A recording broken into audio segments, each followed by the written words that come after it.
한 회사가 회사와 함께 할 직원을 채용할 때 점검하는 것들이 있습니다. 먼저는 전문성을 가지고 있는가를 점검을 하겠죠. 일을 맡겨야 되는데 그 일을 감당할 수 있는 능력이 있느냐에 대해서 전문성을 먼저 볼 겁니다. 그런데 전문성을 보고 사람들을 뽑았는데 이제 여러 사람이 비슷한 전문성을 가지고 있으면 그 다음에는 면접을 보게 되죠. 그리고 그 면접을 통해서 점검하는 것은 무엇이냐면 이 사람이 우리 회사를 잘 이해하고 있는지, 그리고 자신에게 맡겨진 업무를 감당함에 있어서 정말 투철한 사명감을 가지고 함께 일할 수 있는지, 우리 회사 안에 헌신을 다하면서 함께 걸어갈 수 있는지에 대해서 확인하는 과정으로 면접을 치르게 됩니다. 면접을 통해 결국은 점검하려고 하는 것은 다른 게 아니라 이 사람 안에 자기에게 맡겨진 일에 대한 자부심을 가지고 얼마나 사명감을 가지고 일할 수 있느냐를 점검하기 위해서 면접을 하는 것이겠죠.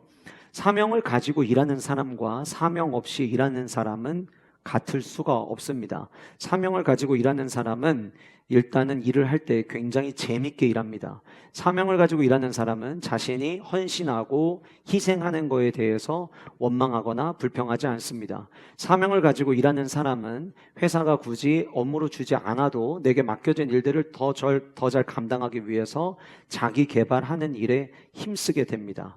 그런데 거꾸로 이 사명감이 없이 일하게 되면 내게 맡겨진 일들 때문에 때로는 원망하고 불평하기도 되고 늘 퇴근 시간만 어쩌면 기다릴지도 모르겠습니다. 만약에 보이는 것을 기준으로 한다면 눈에 보이는 사역이 훨씬 더 쉽겠죠. 사명은 사실은 보이는 영역이 아닙니다. 물론 사명을 가지고 일하는 사역의 모습을 통해서도 발견할 수 있을지는 모르겠지만 사역은 보이는 영역이지만 사명은 보이지 않는 영역입니다. 그러다 보니까 많은 사람들이 보이는 영역인 사역에 집중할 때가 많이 있습니다. 이것은 한 회사의 직장생활과 혹은 사업하는 분들에게 국한된 이야기만이 아니라 하나님의 나라를 함께 세워가는 교회의 신앙생활에서도 저는 굉장히 중요한 부분이라고 생각이 되어집니다. 사명과 사역 중에 여러분들은 무엇이 더 중요하다고 생각이 되십니까? 사명을 가지고 사역을 해야 되는데 사명을 알지 못한 채, 사명에 대한 분명한 확신이 없는 채 사역만 하게 되면 뜨거운 열정을 가지고 쉽게 시작은 할 수 있을지는 모르겠지만 오래 지속할 힘은 상대적으로 떨어집니다.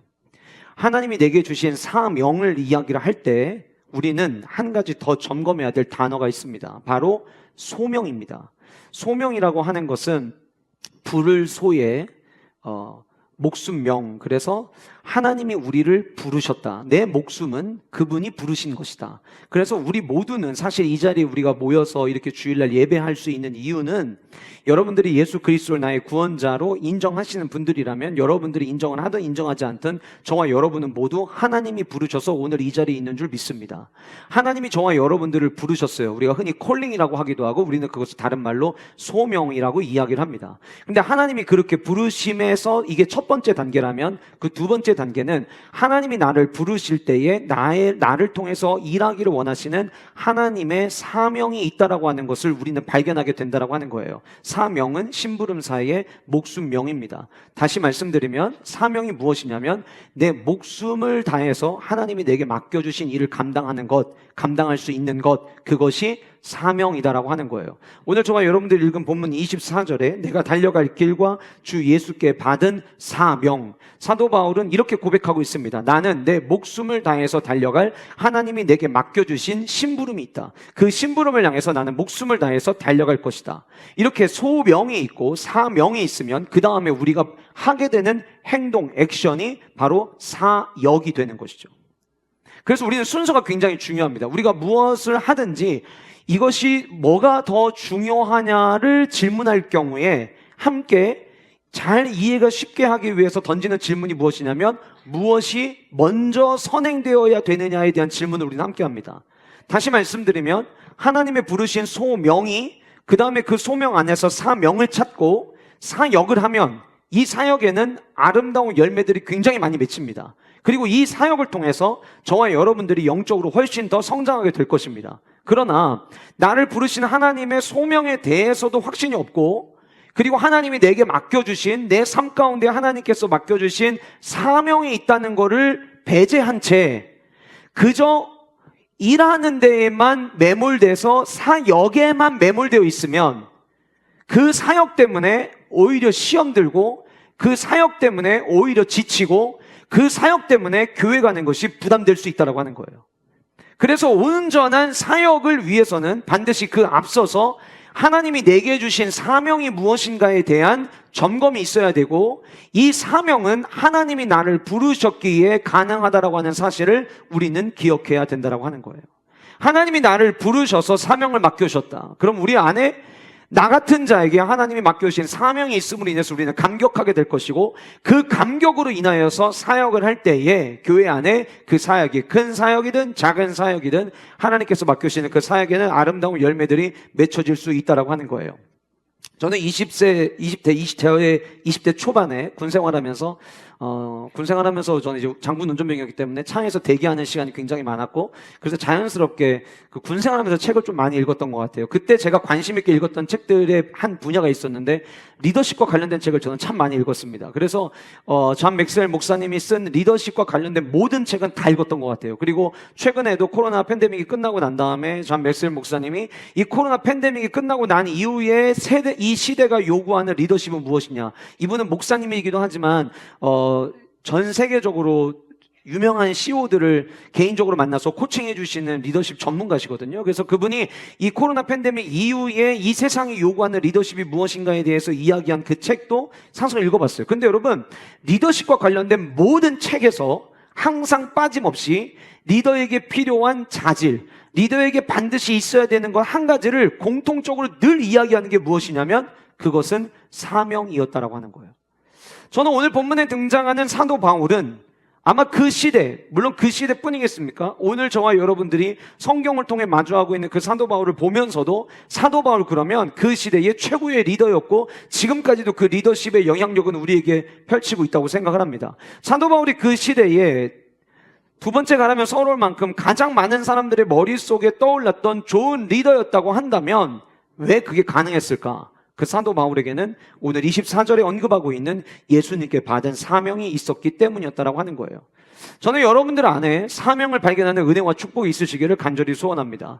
그럴 때 우리는 자연스럽게 리더십이 회복될 거예요. 리더십은 눈앞에 보이는 위에 있는 사람들만이 리더십이라고 이야기하는 것이 아니라, 리더십의 원리를 이야기할 때 리더십이라고 하는 단어는 언제 쓰냐면 내가 내 주변에 있는 사람들에게 영향을 끼치는 삶을 살아가는 것을 리더십이라고 이야기를 합니다. 그러니까 어떤 위에 있는 자리에 있는 사람들에게만 리더십이 필요한 게 아니라 우리는 서로가 서로에게 도움을 주고 서로가 서로에게 좋은 영향력을 끼치며 살아가야 되는, 우리는 이 사회 속에서 살아가고 또 영가족 공동체 안에서 우리는 살아가고 있는 거예요. 그렇기 때문에 리더십은 몇몇 사람들만의 이야기가 아니라 저와 여러분들 모두의 이야기가 되어야 된다고 생각을 합니다. 저는 오늘 이 말씀 속에서 말씀 초반에는 사도 바울이 내가 지금까지 어떻게 살아왔는가를 이야기를 하고요. 그리고 뒷부분은 내가 앞으로 어떻게 살아갈 것인가에 대해서 이야기를 하는데, 그가 걸어왔던 삶의 궤적과 앞으로 살아가는 삶의 여정 속에서 그의 마음, 그가 걸어올 수 있었던 그런 삶을 걸어올 수 있었고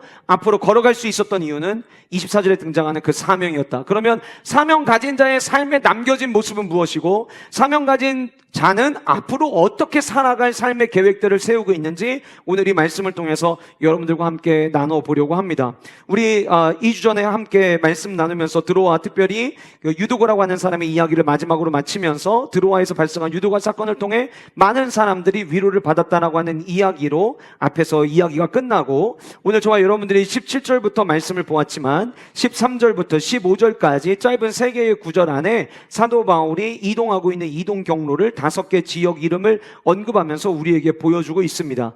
우리는 앞서 배를 타고 앗소에서 바울을 태우려고 그리로 가니 이는 바울이 걸어서 가고자 하여 그렇게 정하여 준 것이라. 우리라는 단어가 나왔으니까 여기 누가가 포함이 된 거고요. 누가를 비롯한 일행들은 배를 타고 움직였는데 사도 바울은 육로로 이동했다라고 하는 정보를 우리에게 줍니다. 14절, 바울이 앗소에서 우리를 만나니, 그 지명 이름에 동그라미 한번 쳐보실까요? 앗소에서 우리를 만나니 우리가 배에 태우고, 자, 앗소에서 만나서 이제 사도 바울도 배를 탑니다. 그리고 어디로 가냐면 미둘레네로 갑니다. 거기서 떠나 이튿날 기오 앞에 오고, 기오라는 지명에 동그라미 치시고요. 그 이튿날 사모에 들르고 또 그 다음날 밀레도에 이르니라. 그래서 이 모든 여정에 5개의 항구를 거쳐갔고 이 시간은 한 5일 정도가 걸렸을 것이다 라고 학자들은 예측합니다. 지도를 제가 보여드릴 텐데, 이 지도는 사도 바울의 1차 선교여행, 2차 선교여행, 3차 선교여행을 전부 다 표현하고 있는 지도예요. 그 중에서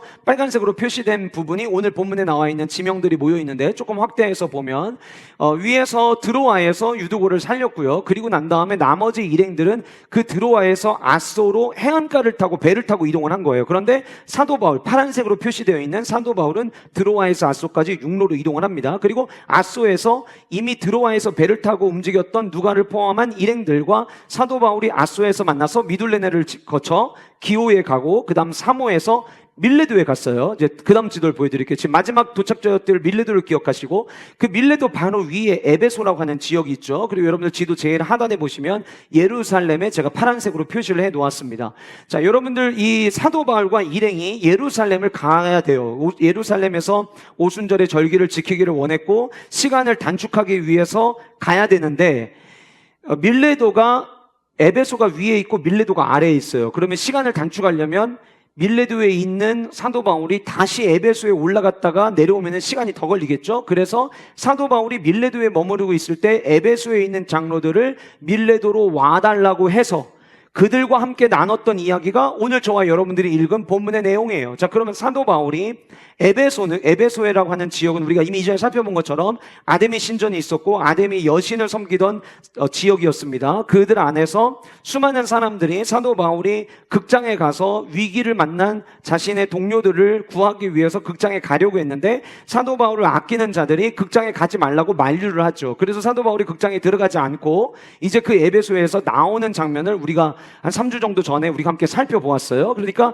지금 오늘 본문 안에서도 왜 사도 바울이 에베소로 올라가지 않고 밀레도에 머무르면서 에베소에 있는 장로들을 초청했을까? 뭐 여러 가지 견해가 있을 수 있겠지만, 에베소는 아직도 사도 바울이 등장하면 사도 바울을 공격할 사람들이 굉장히 많았을 것이라고 추측이 되는 거예요. 그래서 에베소에 있는 장로들을 오히려 거꾸로 밀레도로 오라고 해서 그들에게 이야기를 합니다.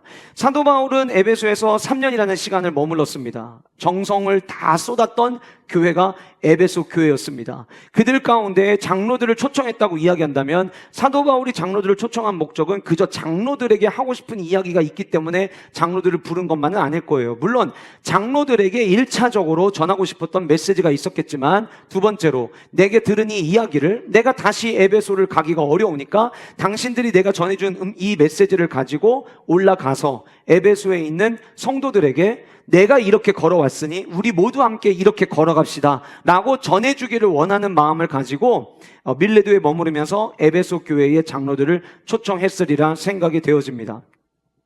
그리고 그 이야기에는 내가 지금까지 어떻게 걸어왔는지, 그리고 앞으로 나는 어떻게 걸어갈 것인지, 여러분들이 지금 어떻게 살아오고 있는지, 그리고 앞으로 어떻게 살아가야 되는지에 대한 메시지를 그들에게 던지기를 원했던 것 같아요. 그리고 18절에서부터 사명자의 삶을 살아왔던 사도 바울의 사명자의 삶의 모습은 어떠했는지를 성경은 우리에게 보여줍니다. 사명자의 삶은 어떤 모습이었는가? 첫 번째로 한결같은 삶의 모습이 있었다라고 하는 겁니다. 한결같은 삶의 모습. 18절 말씀 보시면 그들에게 말하되, 에베소에 있는 장로들을 청하였고요. 그들이 왔어요. 와서 그들에게 말합니다. 장로들에게 말합니다. 그리고 이렇게 이야기합니다. 아시아에 들어온 날부터, 그 첫날부터 지금까지 내가 항상 여러분 가운데서 어떻게 행하였는지를 여러분이 알고 있습니다. 여러분, 이 메시지는 엄청나게 교만한 자가 지금 하는 이야기가 아닙니다. 이 얘기를 할 수 있었던 이유는 사도 바울이 얼마나 전심으로 에베소 교회를 섬겼는지를 들여다볼 수 있는 대목이라고 생각이 되어져요.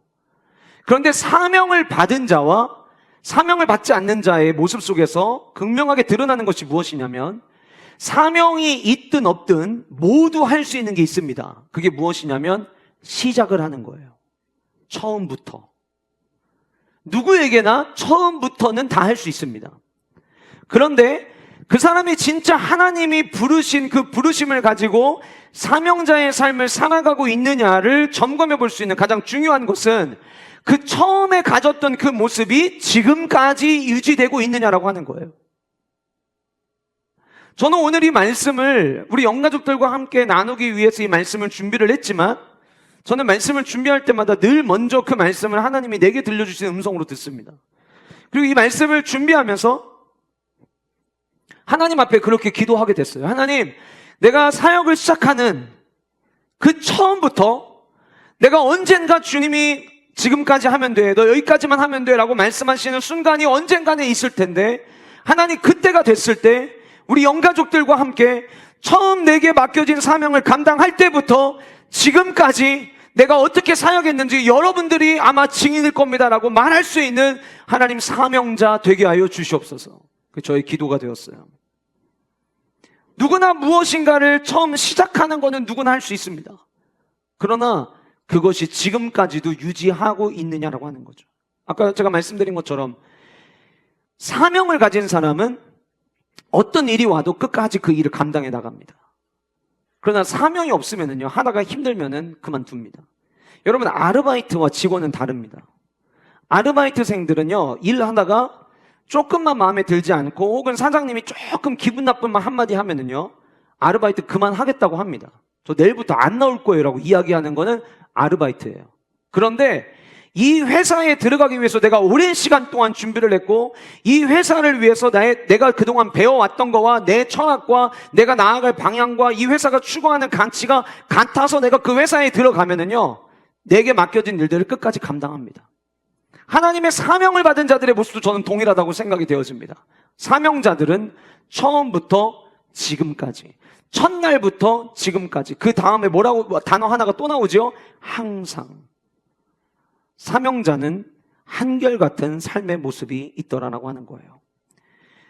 아마 여러분들이 내 모습의 증인입니다. 여러분들이 직접 봤을 겁니다. 여러분들이 3년 동안 내가 에베소에 도착하는 그 첫날부터 오늘 여러분들을 초청해서 여러분들에게 또다시 나의 이 애정 어린 이야기를 전달하기까지 내 삶의 모습을 여러분이 압니다. 그게 사명자이기 때문에 가능하더라는 거예요. 그런데 그 한결같은 삶의 모습에 보여지는 구체적인 모습이 그 다음 구절에 등장합니다. 첫 번째로 어떤 삶의 모습이 있느냐? 겸손의 모습이 있더라라고 하는 거예요.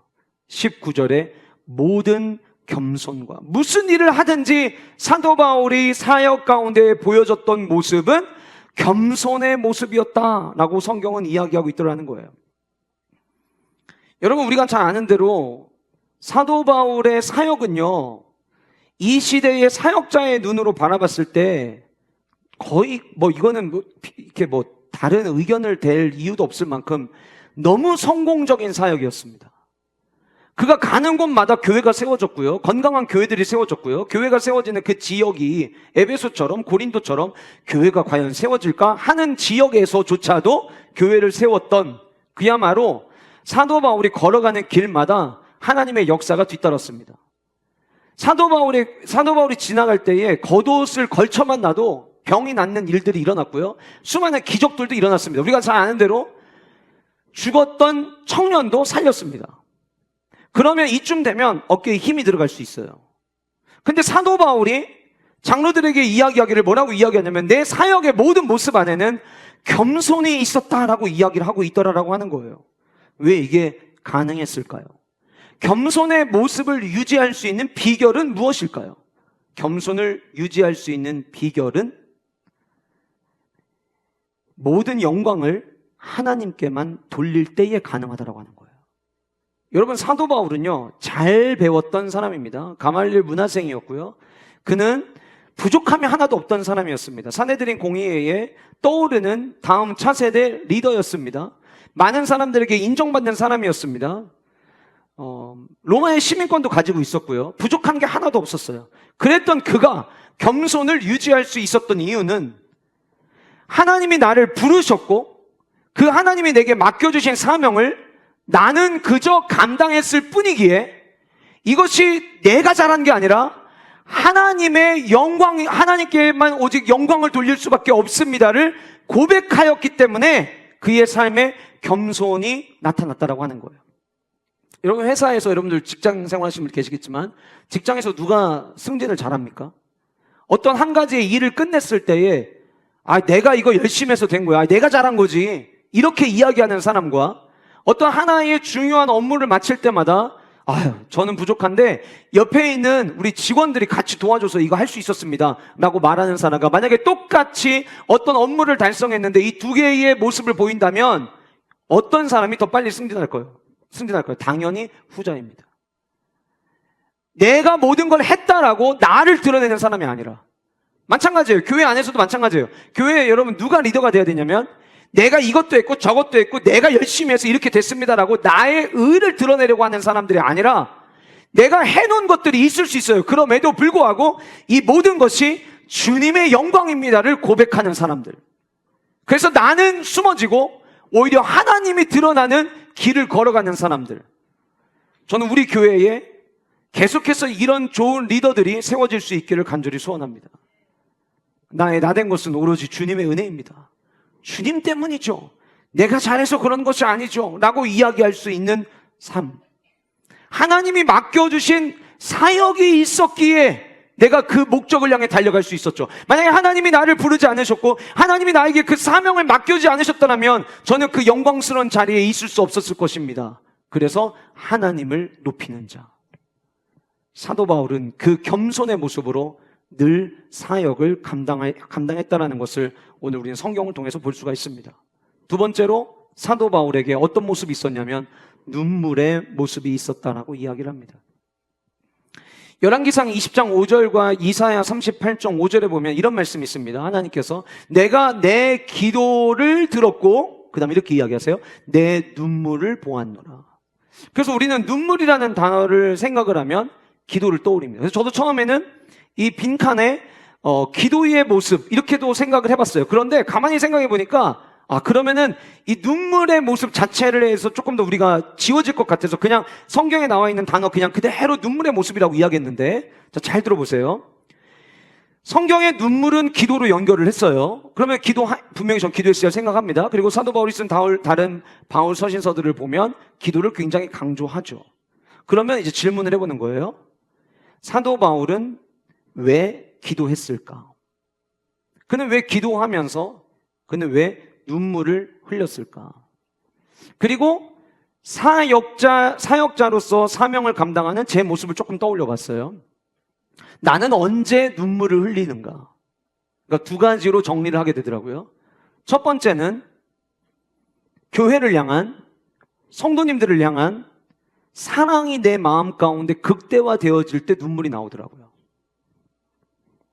기도하다 보면 교회를 위한 기도, 우리 영가족들의 환우들을 위한 기도, 또 훈련받는 지체들을 위한 기도, 또 강단 위에 여러분들이 언약갱신 말씀 축제에 올려드린 기도 제목들을 넘기면서 기도할 때 맞아, 이 가정에 이 말씀 갖고 내가 기도하기로 했었지 라고 기도할 때 그 한 사람 한 사람을 향한 하나님 아버지의 사랑이 느껴질 때에 울려고 우는 게 아니라 그냥 기도하다 보면 눈물이 나오더라는 거죠.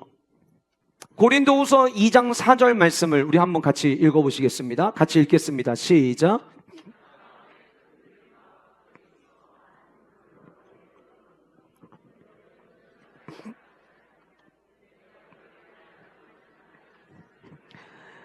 사도 바울이 이렇게 고백하고 있어요. 내가 마음에 큰 눌림과 걱정이 있어 많은 눈물을 흘렸대요. 그럼 이 눈물이 걱정과 눌림 때문에 흘린 것처럼 보이잖아요. 그런데 뒤에 이렇게 이야기합니다. 그게 아니라 오직 내가 너희를 향하여 넘치는 사랑이 있음을 너희로 알게 하려 함이라.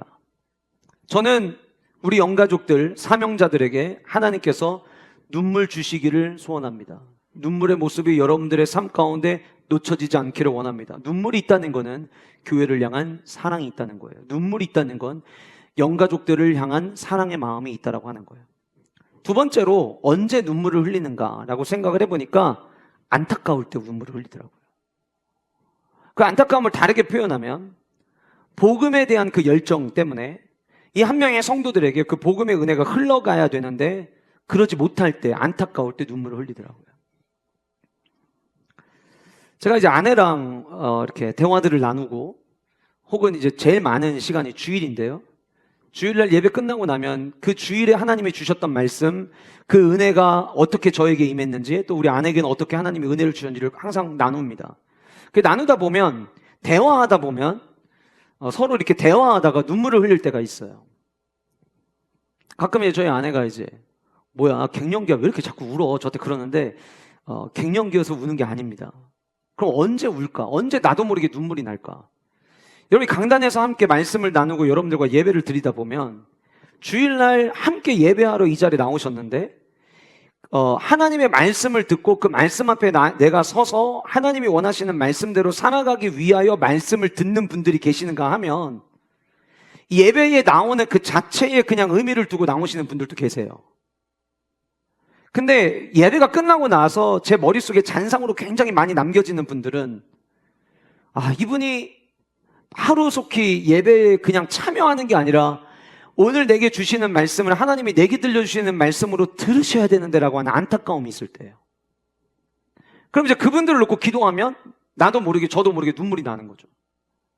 사도 바울이 내가 늘 에베소 교회를 대할 때 모든 겸손과 눈물로 라고 이야기했다고 한다면 그 에베소 교회 성도들 가운데 정말 십자가 앞에 반응해야 되고 복음에 반응해야 되는데 그러지 않은 모습을 보일 때 안타까워서 눈물을 흘렸던 것 같아요. 그의 마음을 잘 담은 성경 구절이 빌립보서 3장 18절에 있습니다. 같이 함께 읽겠습니다. 시작. 내가 여러 번 너희에게 말하였거니와 이제도 눈물을 흘리며 말하노니 여러 사람들이 그리스도의 십자가의 원수로 생각하느니라. 아직 그 십자가의 은혜를 경험하지 못함으로 인해서, 아직 예수 그리스도의 십자가의 감격을 알지 못함으로 인해서 사도 바울은 이제도 눈물을 흘린다라고 이야기하고 있더라라고 하는 거예요. 눈물은 언제 흘리느냐? 사랑을 느낄 때. 두 번째로 안타까움을 느낄 때 눈물을 흘리더라는 거예요. 사도 바울은 에베소 교회를 향한 사랑이 뜨거웠어요. 사도 바울은 에베소 교회의 교우들을 향한 안타까움이 굉장히 많았던 사람이었어요. 저는 우리 모든 영가족들 안에 교회를 향한, 영가족들을 향한 사랑과 때로는 힘겹게 살아가는 삶의 모습을 바라볼 때에 함께 안타까워할 수 있는 그 사랑의 마음들이 우리 모두 안에 있기를 간절히 소원합니다. 저는 제가 모르겠어요. 다른 거는 모르겠지만 제 개인적 신앙 관리를 할 때에 내 영적인 상태를 점검할 때 내가 지금 영적으로 정신을 바짝 차려야 되겠구나라고 생각하는 기준이 있습니다. 그게 뭐냐면 찬양을 들을 때든 부를 때든 기도를 할 때든 말씀을 묵상할 때든 공경을 할 때든 하나님께서 마음에 울림을 주시고 그 울림 때문에 눈물이 나면 저는 괜찮다고 생각을 하는데 눈물을 일주일 정도 흘리지 않으면 저는 그때부터 내 영적인 상태가 문제가 있다고 저는 생각을 하는 사람이에요. 그리고 그거를 빨리 탈피하기 위해서 부단히 노력을 합니다. 제가 예전에도 여러분들에게 이런 말씀을 드렸어요. 우리 육체 가운데 우리 육체에서 가장 정확하고 가장 진실된 것은 눈물이다라고 말씀드린 적이 있어요. 언제 우리는 눈물을 흘리냐면 가장 슬플 때, 가장 기쁠 때, 가장 감격스러울 때 우리는 눈물을 흘립니다. 다시 말씀드리면 우리는 언제 눈물을 흘리냐면 슬플 때만 우는 게 아니라 진심이 느껴질 때 우리는 눈물을 흘린다라고 하는 거예요. 제가 어제도 천국 환송 예배에 인도하면서 내가 소망하는 아버지의 나라라고 하는 찬양에 대한 언급을 잠깐 했는데요. 요즘 그 찬양이 저에게는 하나님의 나라를 꿈꾸고 생각할 때마다 그 꿈꿀 때마다 너무 흥분되고 꿈꿀 때마다 너무 설레어서 그 찬양 들을 때마다 늘 울컥울컥 하는 것 같아요. 때로는 사무실에서 그 찬양 그냥 틀어놓고 그 찬양을 그냥 가사를 보다가 눈물을 주르르 흘릴 때도 있어요. 그럴 때마다 저는 내 안에 영적으로 내가 민감한 삶을 살아가고 있는 중이구나라고 생각하고 하나님 앞에 감사를 하곤 합니다. 여러분들은 하나님 앞에서 언제 눈물을 흘리셨습니까? 눈물은 진심입니다. 눈물은 정직입니다. 저는 저와 여러분들 안에 이 눈물의 모습이 한결같은 모습을 대변할 때 저와 여러분들의 삶 속에서 사명을 받은 자로서 주님 앞에 나올 때마다 어렵고 힘든 일이 있어서 눈물을 흘리는 것이 아니라 주님의 은혜 감격에서 주님이 주신 그 사랑의 감격에서 날마다 주님 앞에 설 때마다 눈물을 흘릴 줄 아는 하나님의 귀한 백성들 되시기를 주님의 이름으로 축복합니다. 세 번째로 사도 바울이 나타났던 한결같은 삶의 모습은 인내하는 모습이었습니다. 오늘 본문에 이렇게 이야기합니다. 유대인의 간계로 말미암아 당한 시험을 참고.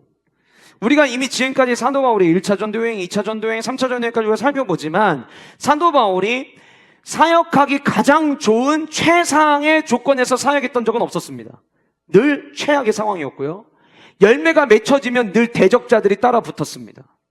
그러면 사명이 없잖아요. 그러면 내가 언제까지 하나님을 위해서 이렇게 살아가는데 난 언제 꽃길을 걷지? 언제까지 이렇게 늘 대적자가 있지? 그만해야겠다 라고 어쩌면 포기하고 내던질지도 몰라요.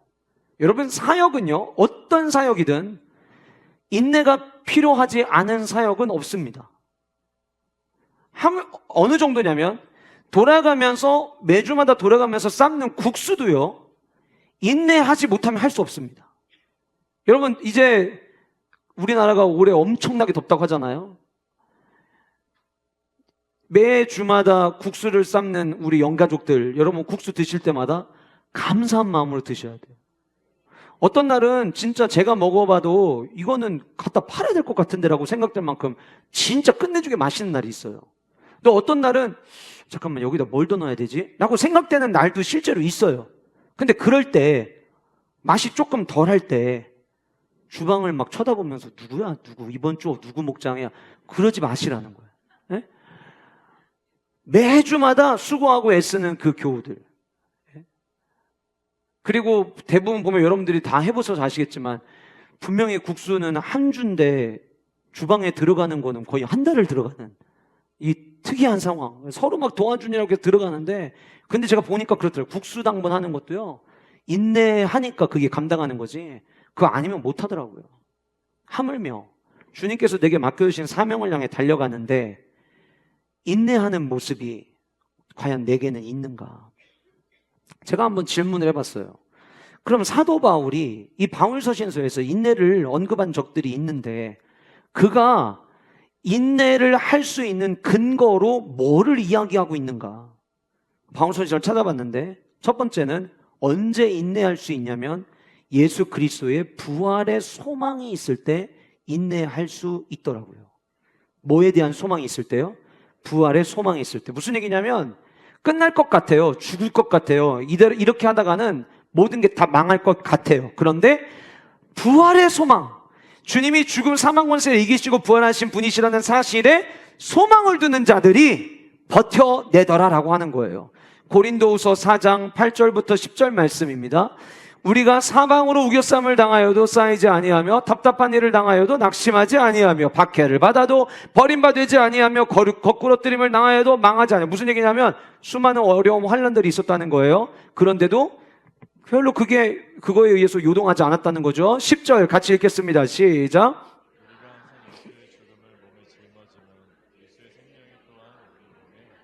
무슨 얘기냐면 사역을 감당할 때마다 죽을 것 같았다는 거예요. 너무 힘들었다는 거예요. 그럼에도 불구하고 예수의 죽음을 항상 몸에 짊어지고 끝까지 포기하지 아니하고 달아갈 수 있었던 이유는 예수 그리스도의 그 생명, 부활의 생명이 우리 몸에 나타날 것에 대한 소망이 있었기 때문이었다.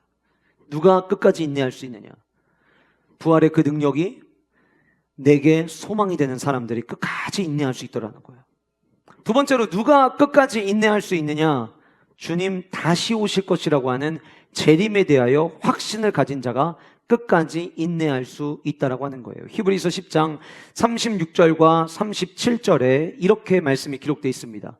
너희에게 인내가 필요함은, 왜 인내가 필요하냐? 이 말을 다르게 해석하면 누가 인내할 수 있느냐? 너희가 하나님의 뜻을 행한 후에 약속하신 것을 받기 위함이라. 약속하신 걸 받기 위해서 인내해라, 그거예요. 그리고 37절 이렇게 이야기합니다.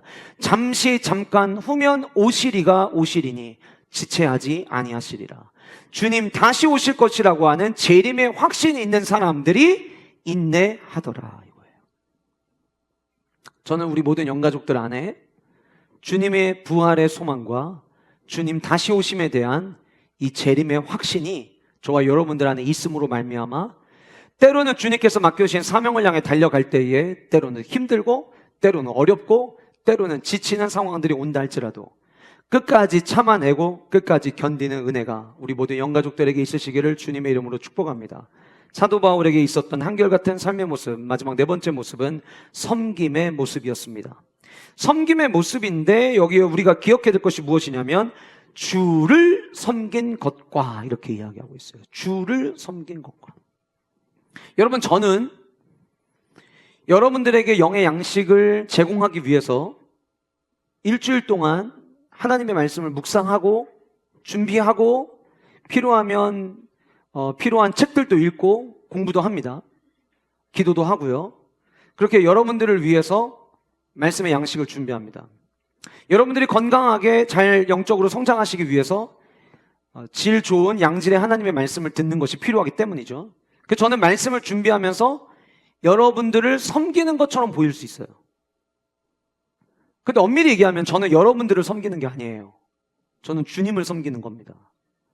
주님을 섬기는데 하나님의 나라를 건강하게 하고 교회를 건강하게 하기 위하여 교회의 머리 대신 주님을 섬김에 있어서 저와 여러분들 모두가 영적으로 바르게 자라나야 하기에 여러분들에게 영의 양식을 공급하기 위해서 준비하는 거죠. 그러니까 겉으로는 제가 여러분들을 섬기는 것처럼 보이지만 제자 훈련하면서 형제들을 또 청년들을 훈련할 때 제가 훈련생들을 섬기는 것처럼 보이지만 사실은 저는 여러분들을 섬기는 게 아니라 주님을 섬기는 거죠. 우리 원로 목사님께서 지난주에 설교하시면서 원로 목사의 역할은 담임 목사님이 사역을 잘할 수 있도록 옆에서 돕는 거다라고 말씀해 주셨어요. 전 목사님이 어떤 의도로 그 말씀을 하셨는지 너무 잘 압니다. 그러나 아주 냉철하게 말씀드리면 담임 목사를 돕는다라고 하는 것은 제가 흔들림 없이 집중해서 하나님의 몸된 교회를 잘 섬길 수 있도록 서포트해 주시는 것이기에 원로 목사님도 저를 섬기시는 게 아니라 주님을 섬기시는 거예요. 교회에 많은 교역자들이 있습니다.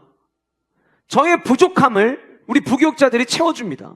때로는 제가 건강에 육체적으로 연약했을 때 새벽 강단을 지켜주기도 하고요. 제가 모든 부서의 사역들을 다 돌아볼 수 없게 하나님께서 각 모든 사역자마다 주신 은사들을 가지고 함께 사역을 합니다. 때로는 제가 사역에 있어서 필요한 것들을 부탁하고 요청하기도 합니다. 겉으로 보기에는 부교역자들이 저를 섬기는 것 같지만 사실 부교역자들도 저를 섬기는 게 아니라 주님을 섬기는 거죠. 우리 장로님들, 안수 집사님들, 권사님들이 내가 언제까지 이렇게 섬겨야 되지? 언제 이 생각이 들어오냐면 내가 성도들을 섬긴다라고 생각할 때예요. 주님, 우리가 성경의 말씀을 잘 기억해야 돼요. 무엇을 하든 주께 하듯 하라. 그 말이 그냥 나온 말이 아니에요. 우리의 모든 섬김은 주님을 섬기듯 섬겨야 된다라고 하는 거예요. 왜 사도 바울이 그토록 모든 일에 겸손할 수 있었고 사도 바울이 그토록 간절함으로 눈물을 흘려 그들을 위해 사랑하는 마음 그리고 복음에 대한 열정의 마음을 가지고 눈물을 흘릴 수 있었고 사도 바울이 어떻게 그렇게 날마다 인내하며 참으며 걸어올 수 있었느냐? 그 이유는 내가 지금 에베소 교회의 성도들을 섬기는 게 아니라 교회의 머리 대신 주님을 섬긴다는 그 확신이 있었기 때문이었다는 거예요. 직분에 대한 이야기가 나올 때마다 우리 이미 직분 받으신 분들 부담을 느끼실 텐데 저는 때로는 부담을 받으셔야 된다고 생각합니다. 왜냐하면 교회의 권위로 여러분들에게 인기투표에서 드린 직분이 아니라 하나님의 교회의 권위로 드린 직분이기 때문이에요. 그럼 여러분들 뭐 하셔야 되냐면 주님을 섬기셔야 됩니다. 부담이 확 주네요, 목사님. 저 주님만 잘 섬기겠습니다. 주님을 섬기는 모습은 교회를 사랑하는 모습으로 나타날 수밖에 없습니다. 성도들을 섬기는 모습으로 나타날 수밖에 없습니다. 여러분들 혼자 개인적인 신앙생활 잘 하시라고 교회의 권위로 직분을 드린 건 아닙니다. 그래서 우리는 분명하게 주님을 섬기는 자들이 되어야 한다고 하는 거예요. 사도 바울은 이 네 가지의 모습을 처음부터 지금까지 사도 바울은 에베소 교회 장로들과 이제 작별하거든요. 그러니까 다르게 표현하면 처음부터 끝까지 이 삶의 모습을 보였던 거예요. 저는 우리 모든 영가족들이 우리 언젠간 주님 앞에 서는 그날 세상에서의 목숨이 다 끊어지고 우리가 주님 앞에 서기 위해서 이 땅을 떠나겠지만 이분은 처음부터 지금까지 이런 모습이 있었노라고 함께 나눌 수 있는 은혜가 우리 모두에게 있기를 주님의 이름으로 축복합니다. 두 번째로 사명을 받은 자의 삶에는 분명한 목적이 있습니다. 사명을 이야기할 때 목적을 빼놓을 수가 없겠죠. 분명한 목적이 있었다.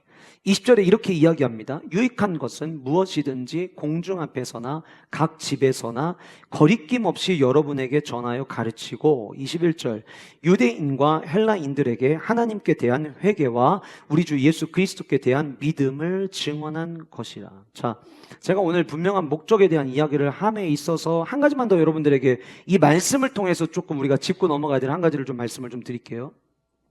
사도 바울은 유익한 것이라면 가르치는 일, 증언하는 일, 모든 사람들에게 복음이 흘러가야 된다는 걸 알고 유대인과 헬라인까지 자기는 최선을 다해서 사역하였노라고 이야기를 하는 내용이 등장을 합니다. 그리고 잠시 뒤에 말씀드리겠지만 사도 바울의 목적은 21절에 등장을 합니다.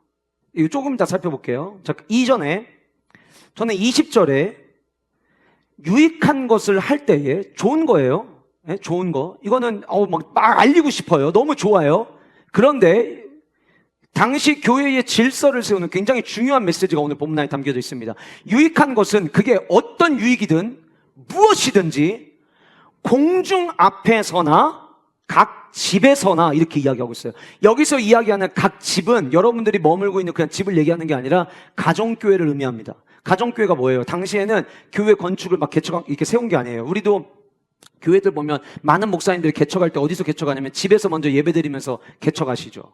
가정교회예요. 가정인데 다른 사람들 가정보다 조금 더 많은 사람들이 모일 수 있는 공간이 있는 집이 있으면 그 가정에서 교회로 모여서 예배를 드렸던 거예요. 오늘 본문에서 이야기하는 각 집은 그러한 의미를 가진, 다시 말씀드리면 가정이지만 교회로 모여 있는 공동체들을 의미하는 거예요. 그래서 사도 바울이 이렇게 이야기합니다. 좋은 거, 유익한 거는 내가 공중 앞에서나 각 집에서, 그러면 공중과 각 집, 이 가정교회가 내포하고 있는 의미가 있습니다.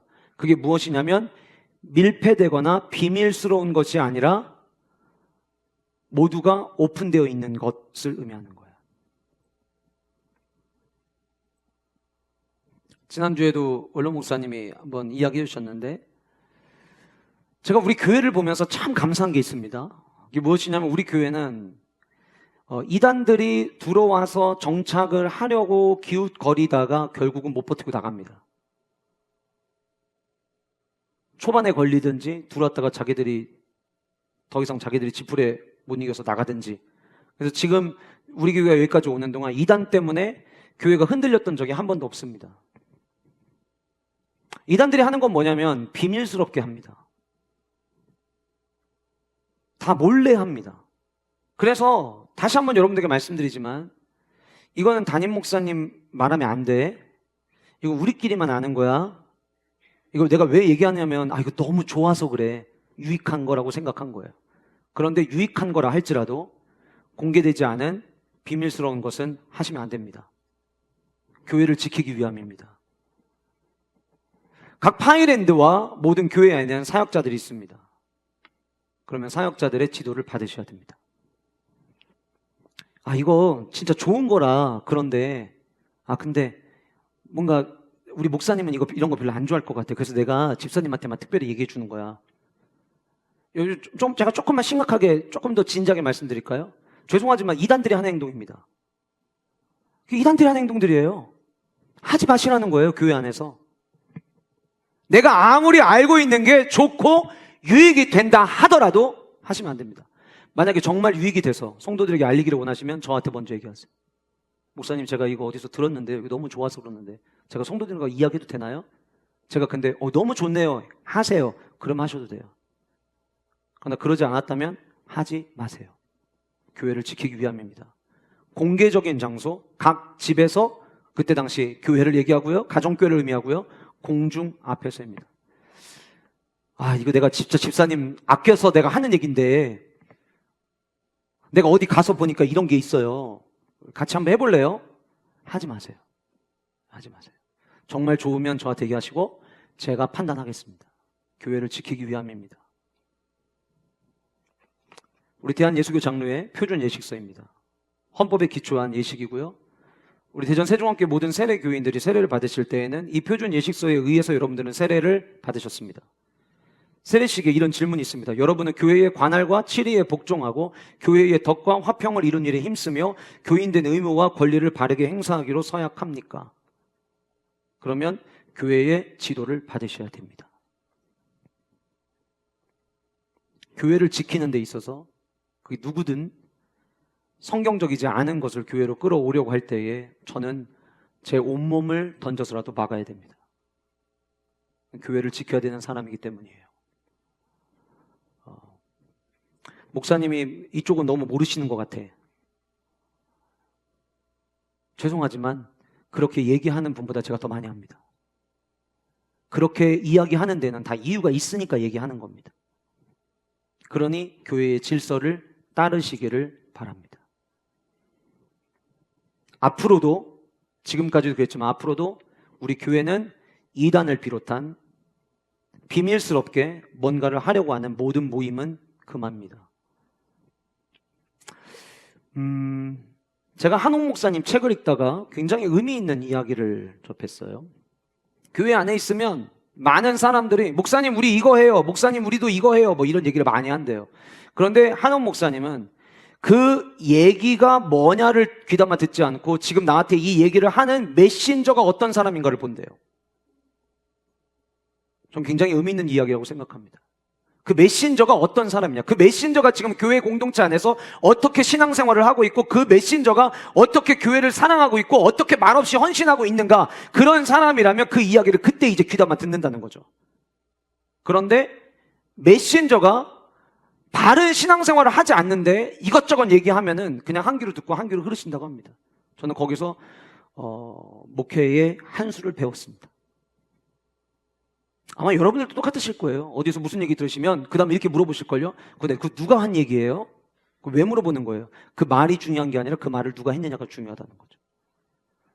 저는 사도 바울이 오늘 이 본문 속에서 스치고 지나가지만 교회의 모든 사역은 공개적이어야 한다라고 하는 굉장히 중요한 메시지를 오늘 본문 안에 던지고 있다는 걸 저는 발견했어요. 21절. 자, 그러면 그 공개적으로 어떠한 분명한 목적이 있었느냐? 21절 이렇게 이야기합니다. 유대인과 헬라인들에게 하나님께 대한 회개와 우리 주 예수 그리스도께 대한 믿음. 자, 회개와 믿음. 회개가 뭡니까? 여러분, 회개는 죄로부터 떠나 방향을 하나님께로 향하는 것, 그게 회개입니다. 두 번째로 예수 그리스도에 대한 믿음, 확신을 이야기하는데 이 두 가지를 하나로 모으면 이걸 가리켜서 우리는 뭐라고 이야기하냐면 복음이라고 이야기하는 거예요.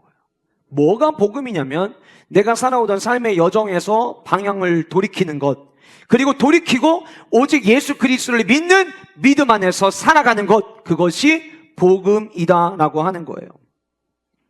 여러분, 왜 그렇다면 사도 바울은 이 복음을 자신의 삶의 목적으로 삼을 수 있었을까요?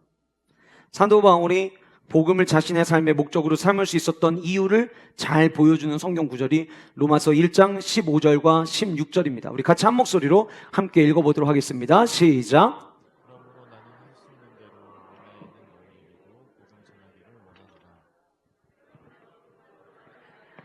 이 복음은 모든 믿는 자에게 구원을 주시는 하나님의 능력이 됩니다. 자, 16절 말씀 보시면 노란색으로 복음이 뭐냐? 복음은 하나님의 능력이다.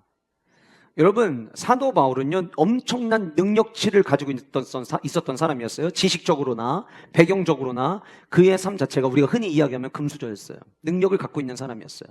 그런데 우리가 잘 아는 대로 그가 예수 그리스도의 십자가의 복음을 마주하게 되고 자신의 방향을 하나님께로 돌이키는 회개를 하고요, 그리고 오직 예수 그리스도를 믿는 믿음으로 복음적 삶을 살아가다 보니까 자기가 이전에 자기에게 유익하다고 생각했던 모든 것을 전부 다 배설물로 여겼어요. 해로 여겼다라고 그는 고백합니다. 그의 삶 가운데 가장 큰 능력은 무엇이었냐면 오직 복음이었습니다. 누가 사명자의 삶을 살아가느냐? 분명한 목적이 있는 자가 사명자의 삶을 살아가는데 그 목적이 무엇이냐? 복음이다라고 하는 거예요. 복음의 능력을 알고 있는 사람들이 사명자의 길을 걸어가는 거예요. 복음에 대한 능력을 삶 가운데서 내가 경험해 본 사람들이 끝까지 그 길을 달려갈 수 있더라라고 하는 거예요. 사도 바울에게 복음은 능력 그 자체였습니다. J.D. 그리어가 쓴 오직 복음이라고 하는 책이 있는데 이 책에 자신의 아버지의 에피소드를 담아 놓았습니다. 지금은 이제 그렇게 하면 안 되는데요, 이 J.D. 그리어의 아버지가 어릴 적이니까 아주 오래전 이야기인데 캘리포니아의 서북부 지역에서 한때 유행하던 낚시 방법이 있었다고 합니다. 그게 무엇이냐면 물고기들이 있는 강가에다가 다이너마이트, 폭탄을 집어던지는 거예요. 그러면 물속에다가 폭탄을 집어던지면 시간이 지나서 물속에서 폭탄이 팍 터지겠죠. 그리고 나면 그 안에 있던 물고기들이 죽어서 물 위로 둥둥 떠오르는 거예요.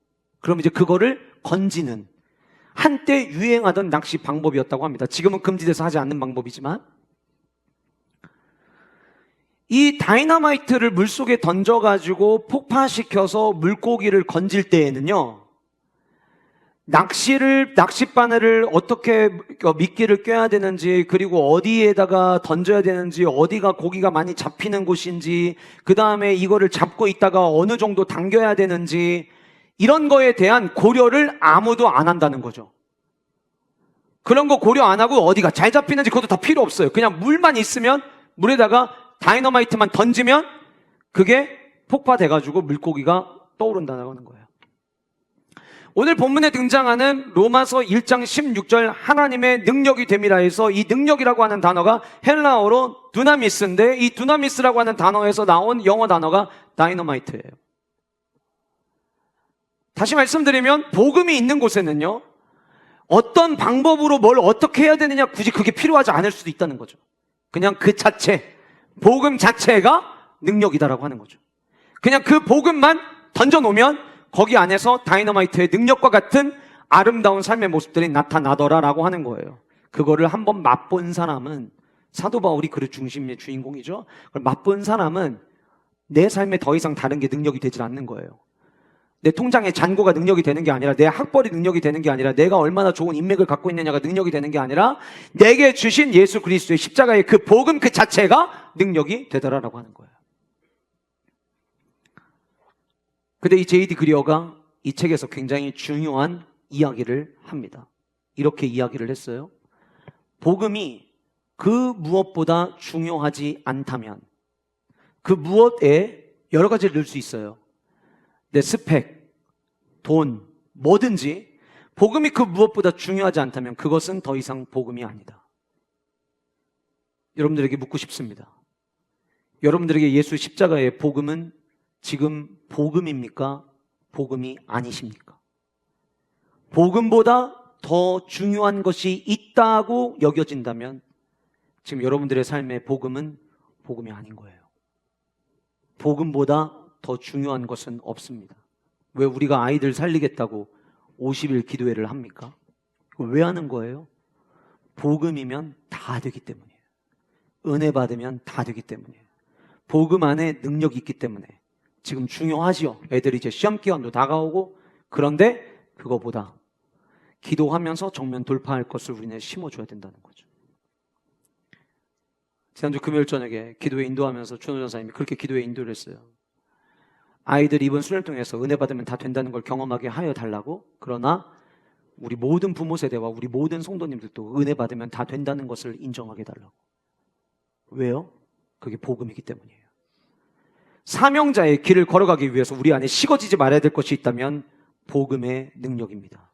복음이 저와 여러분들의 삶의 목적이 될 때에 우리는 온전히 달려갈 수 있는 거예요. 그래서 이 20절 말씀에 유익한 것은 무엇이든지 공중 앞에서나 각 집에서나 거리낌 없이 여러분에게 전하여 가르치고, 유대인과 헬라인들에게 하나님께 대한 회개와 우리 주 예수 그리스도에 대한 믿음을 증언한 것이라.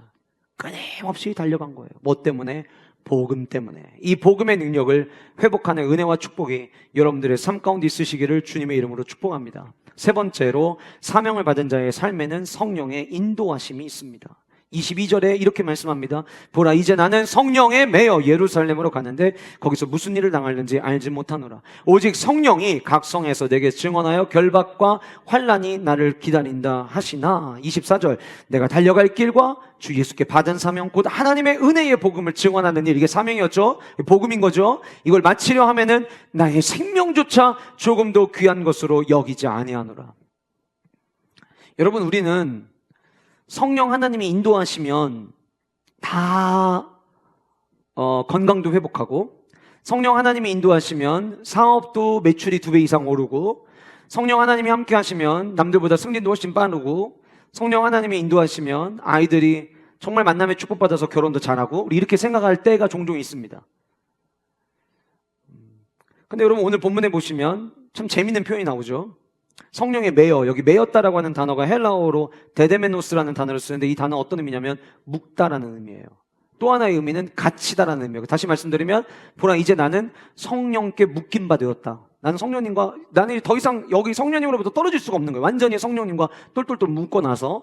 또 다르게 표현하면 나는 지금 성령님 안에 갇혀있는 사람이다. 얼마나 성령 충만한가를 지금 보여주고 있는 내용이죠. 그런데 나는 성령에 매여 예루살렘으로 가는데 거기서 무슨 일 당하는지 난 알지 못한대요. 그럼 여기서 말하는 게, 내가 성령에 매여서 성령의 이끄심과 성령님께 완전히 묶여가지고 내가 예루살렘으로 가게 되는데, 그 예루살렘을 갔을 때 우리 하나님이 나에게 어떤 사역들을, 어떤 열매들을 펼치게 하시다, 너무 기대가 돼, 이런 의미가 아니에요. 바로 그 다음 구절 보시면 23절에 오직 성령이 각 성에서 내게 증언하여 결박과 환난이 나를 기다린다 하시나.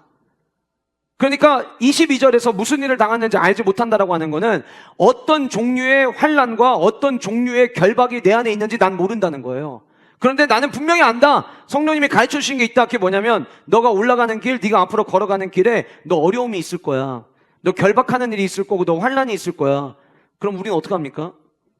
귀 막 털을걸요? 뭔가 잘못 들었겠지. 주님 다시 말씀해 주세요. 너 가는 길에 환난이 있을 거야. 에이, 주님 왜 그러세요 오늘따라? 그만 장난하세요. 빨리 제가 듣고 싶은 이야기를 들려주세요. 우리 이렇게 생각할 때가 많아요. 그러나 진짜 사명자는요, 내가 앞으로 나아갈 길에 어떤 일이 일어나느냐에 관심을 두는 게 아니라 내가 앞으로 걸어가는 길에 성령님과 묶인 삶이냐에 관심을 갖는다라고 하는 거예요. 여러분, 교회는 시대에 맞게 변해야 할까요? 여러분도 어떻게 생각하세요? 예, 목사님, 변해진다고 생각합니다. 만약 이렇게 생각하신다면 이유가 있으실 거예요. 어떤 이유냐? 지금 이 시대가 이렇게 바뀌고 있기 때문에 이 시대에 맞는 전도 방법, 이 시대에 맞는 교육 방법이 필요하지 않을까요? 그러면 필요합니다라고 하는 대답은 바른 대답이에요. 그러나 여러분, 시대가 변해도 복음의 능력은 변하지 않습니다. 시대가 변해도 복음의 열정적인 삶을 가진 자들을 통해서 하나님의 교회가 세워지는 것은 변하지 않습니다. 어떤 시대에도 복음이 가장 중요하다는 사실이 변하지 않고, 그리고 나의 생명보다 하나님께서 나에게 맡겨주신 사명, 하나님의 은혜의 복음을 증언하는 일이 가장 중요하다는 사실도 시대가 바뀌어도 그건 변하지 않는 진리입니다. 그렇다고 한다면 어느 시대에나 주님의 이 사명을 감당하기 위하여 우리에게 필요한 것은 성령 하나님의 인도하심이다라고 하는 거예요. 많은 분들이 자신의 미래에 대하여 궁금해합니다. 앞으로 내가 6개월 뒤에 나의 삶은 어떻게 될 것인가? 10년 뒤에 난 어떻게 될 것인가? 우리 6개월 뒤에 이제 갑절의 축복을 주옵소서라는 주제로 절반이 다가왔고 이제 절반이 남았는데, 남은 이 6개월 동안 하나님은 우리 가정에 어떤 은혜를 주실까? 앞으로 우리 가정에 10년 안에 하나님은 어떤 은혜를 주실까? 여기 우리 관심이 되게 많아요. 그런데 여러분, 내일 당장 6개월 뒤 여러분들의 삶에, 1년 뒤에 여러분들의 가정에 어떤 일이 일어나는 것보다 더 중요한 것은 내가 그때까지 성령 하나님과 동행할 것이냐가 더 중요한 거예요. 성도의 관심은, 사명자의 관심은 주님이 내게 맡겨주신 사명 내가 감당하기 위하여 나아갈 때 주여 나와 동행하여 주옵소서, 이것이 우리의 간절한 바람이 되어야 된다라고 하는 거예요. 사도 바울은 성령을 통해서 이미 알고 있었습니다. 좋은 이야기를 알고 있었던 게 아니에요. 너 가는 길에 결박과 환난이 있다는 것을 알고 있었어요. 그럼에도 불구하고 사도 바울은 그 길을 걷게 됩니다. 뭐 때문이었어요? 성령에 매여 있었기 때문이었다는 거예요. 저는 우리 교회 모든 사업하시는 모든 성도님들, 여러분들의 사업이 성령께 매여 있기를 간절히 소원합니다. 직장 생활하시는 모든 분들, 여러분들이 그 업무하는 모든 자리가 성령 하나님께 매여 있고 성령 하나님 앞에 갇혀 있는 자리가 되시기를 주님의 이름으로 축복합니다. 우리 교회 모든 다음 세대들 공부하는 것, 좋은 학업의 성과를 얻는 것 중요하죠. 그러나 그거보다 더 우선 선행되어야 될 것은 성령 하나님과 묶인 자녀들 될 수 있기를 간절히 소원합니다. 빌립보서 1장 19절과 21절에 사도 바울의 마음을 우리는 잘 읽을 수 있습니다. 우리 같이 한번 읽어보실까요? 같이 읽겠습니다. 시작.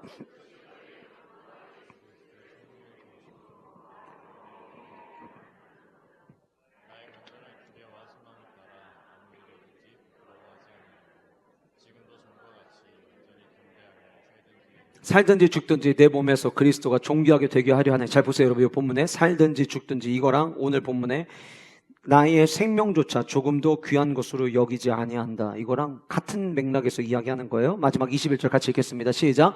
이는 내게 사는 것이 그리스도니 죽는 것도 유익합니다.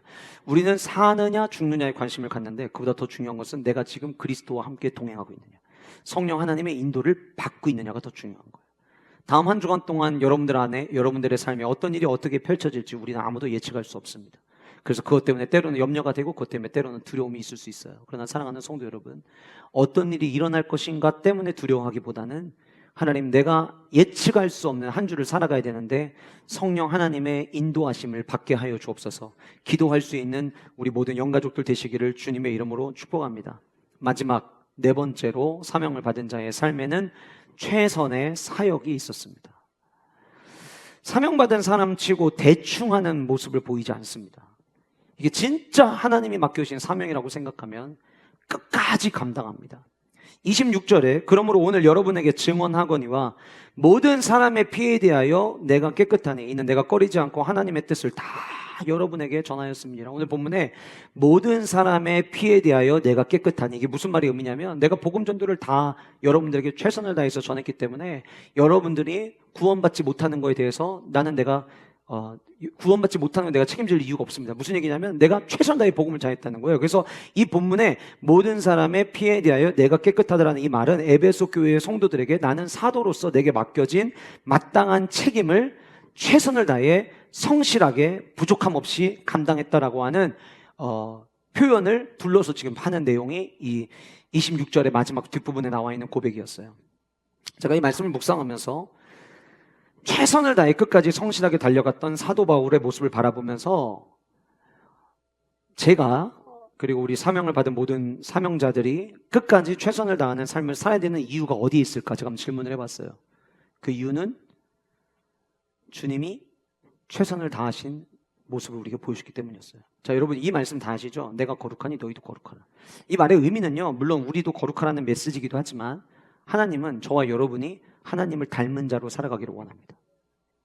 하나님이 거룩하신 것처럼 우리도 그 하나님을 닮아서 거룩하기를 원하세요. 근데 여러분, 하나님의 성품이 많이 나오지만 하나님은 어떤 분이시냐면 성실하신 주님. 성실하신 주님. 그 하나님이 성실하시다는 말의 의미는 뭐냐면 실수하지 않으신다는 의미만 있는 게 아니라 최선을 다해서 늘 우리를 변함없이 돌보시는 하나님이시라는 거예요. 그러니까 하나님이 성실하신 하나님이면 하나님은 누구를 좋아하시냐면 하나님의 그 성품을 닮은 성도들을 기쁘게 생각하시겠죠. 저희 막내가 머리를 막 안 잘라요. 긴 머리에 대한 어떤 환상을 좀 갖고 있었던 것 같아요. 날씨가 더워지다 보니까 머리 말리는 게 일단 시간이 많이 걸리고 애들이 잠잘 때 땀을 많이 흘리잖아요. 근데 긴 머리를 갖고 땀을 흘리니까 아침에 일어나면 막 다 땀으로 적셔 있어요. 그래서 안 되겠다. 그래서 이제 서연이한테 서연아 머리 자르자. 머리 자르면 훨씬 더 이쁠 것 같아. 그래서 하윤이가 어릴 때 짧게 머리 했을 때 사진을 보여주면서 이제 비교를 막 한 거죠. 와, 언니 진짜 머리 짧았을 때 너무 이쁘지 않았냐? 막 이러면서 이제 얘기를 하는데 계속 싫어. 자기는 긴 머리가 좋아. 막 그러다가 제가 이제 계속 그러면 너 만약에 머리 자르면 아빠가 너 파마도 시켜줄게. 그래서 이제 하윤이 파마했던 시절의 모습을 제가 계속 보여줬어요. 그래서 이제 어느 정도 이제 마음이 돌아섰죠. 알았다고. 머리 하겠다고. 너무 고마운 거예요.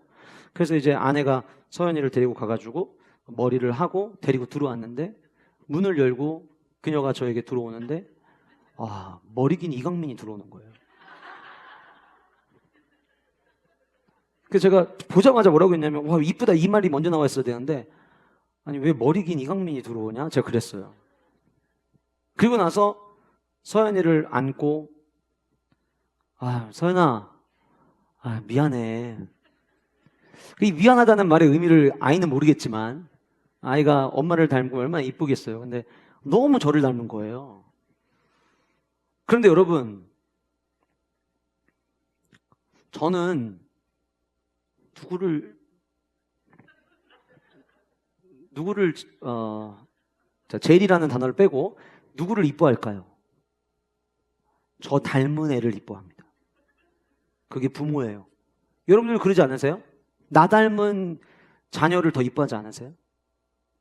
그러니까 막 잠잘 때 보면은요, 막 어떻게 해야 될지를 모르겠어요. 차면 막 얼굴 비비고 뽀뽀하고 지금도 막 그러는데